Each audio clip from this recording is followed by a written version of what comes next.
The flute is a tool. We need it. We need the tongue. We need the vocal cords. We need the body. We need the prana. Everything is there. But who's speaking? We need to check. Who is that I who is speaking? It's not the body. The body is making some sound, yes.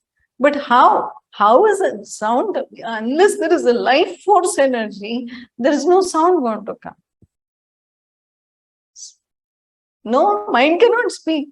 Your mind is speaking right now, no, Shruti, but I can't hear you. Like that. So when suppose there's a room of people, okay, a lot of people are there and everybody's quiet.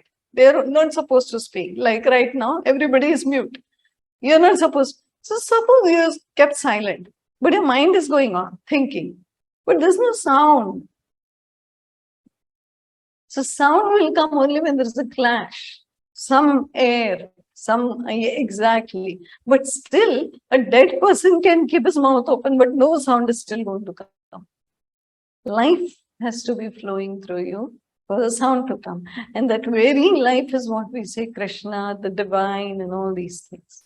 So right now, who speaks? The life force enables us to speak. And this I that I think I am is just the body-mind complex, but that's not the true I.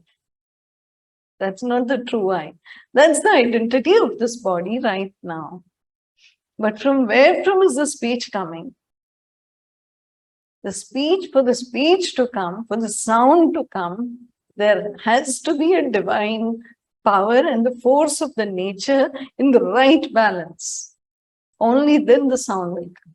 So the clash is where we go back to the conflicts. Okay, let's not forget that. And the next shloka she read was where Krishna and Arjuna on the grand chariot with white horses. Imagine the scene.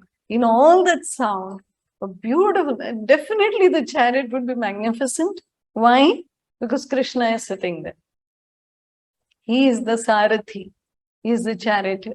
Okay? So he is the one who is actually riding the chariot. And the white horses. Why there is so much emphasis on this chariot and not anybody else's? Everybody is on a chariot. So there is a specific mention of his chariot because the chariot is very important. Here the chariot depicts the body.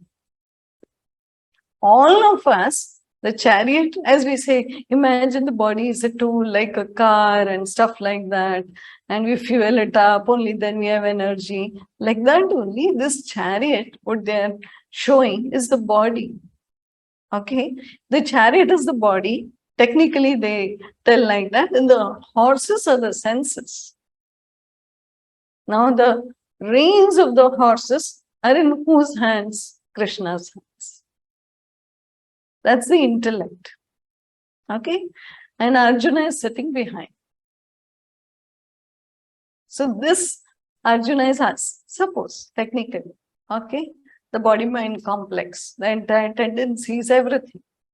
If the tendencies have to play perfectly right, the intellect has to be very sharp, like Viveka Buddhi, like we spoke in the first section. Has to be a discrimination, perfectly discriminatory intellect. For that, it has to be very able, like Krishna. Right now, our intellect is functioning. It's not functioning, it is functioning. But the centrifugal force, the horses, are very powerful. They are just pulling everywhere, one in one direction. Imagine.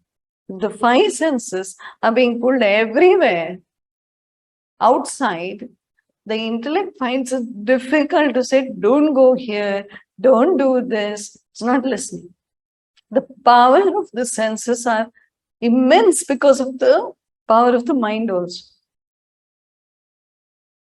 So imagine we are trying to hold, the intellect is trying to hold the reins, which is the mind, saying don't do this, but the mind is not listening, horses are not listening, the intellect is stumped, clean bold, finished. So this is the issue. So that's why this is mentioned so specifically here. And why do we think the horses or the senses, as we understand, are going like this? Because the world is so attractive.